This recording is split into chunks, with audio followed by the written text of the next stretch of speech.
Oh, hello, poop shoot. Friday night game. Kind of rare, I guess. The Anaheim Ducks were in town, and they're not a great team this year. So, after the big trade the Leafs made after the Rangers game on Wednesday night, this was kind of a reset for them. A chance to maybe get back in the win column against a weaker club. And through the first two periods, everything was great. The Leafs, they scored the first goal of the game. It was just a three-way passing play. Matthews brought it down the left side, fed it to Marner in the middle, who whipped it over to Janssen on the right side. He one-timed it home on his off wing, and that was the 1-0 lead.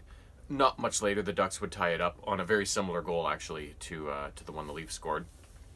And that was the way the first period would end in a 1-1 tie.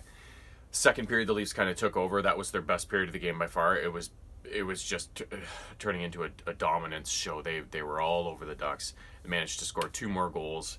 The first one was a power play goal by Tavares. It was kind of Matthews had the puck behind the net and was battling with a defenseman of the Ducks with it, and they were kind of slapping at it, and it just kind of popped out in front to Tavares, who was just sitting there alone, and he wired it low to the blocker side past Miller. And then later on in the period, another kind of three-way passing play that very similar to the Leafs' first goal in a way, that ended up this time with Matthews getting it on the right side on his off wing and firing home a bullet of a one-timer slap shot, top corner, no chance, for his 40th goal of the year too. So that's number 40. Him and Ovi are now tied for the goal scoring lead in the NHL. So he's on fire. And that was it. 3-1 after two. Heading into the third period, they looked really strong. But as we all know, recently, their third periods have not been great. They've been coughing up leads and losing games or forcing to win them in overtimes. And that's just what happened again last night. So Ducks would score the first two goals of the third period, and all of a sudden we have a 3-3 game.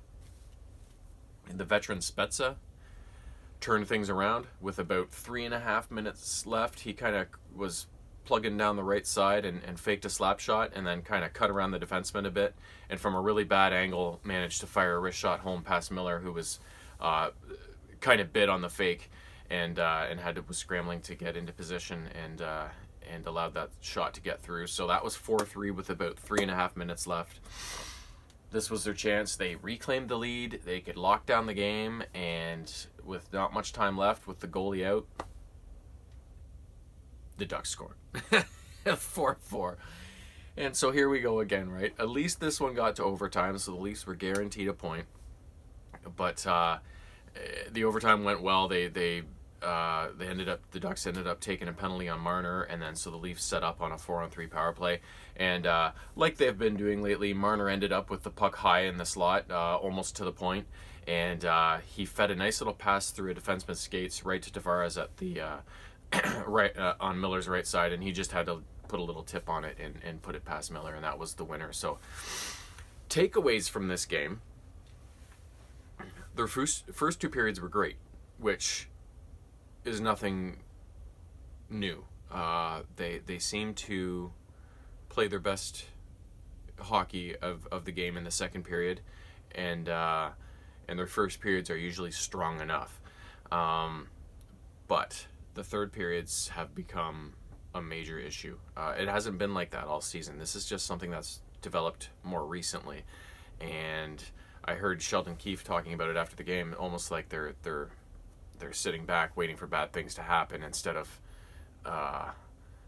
taking control of that part of the game and locking it down and them writing the rest of the story rather than letting kind of sitting back and letting fate decide it, right? So they need to address that. The other thing was they had the new goalie in, Jack Campbell from the Kings. I mean, he let in 4 goals, so is it any better than Hutch? I don't know. But the things they were talking about afterwards is that he didn't let in any bad goals. All the saves that you'd expect a backup goalie to make routinely, he made all the saves.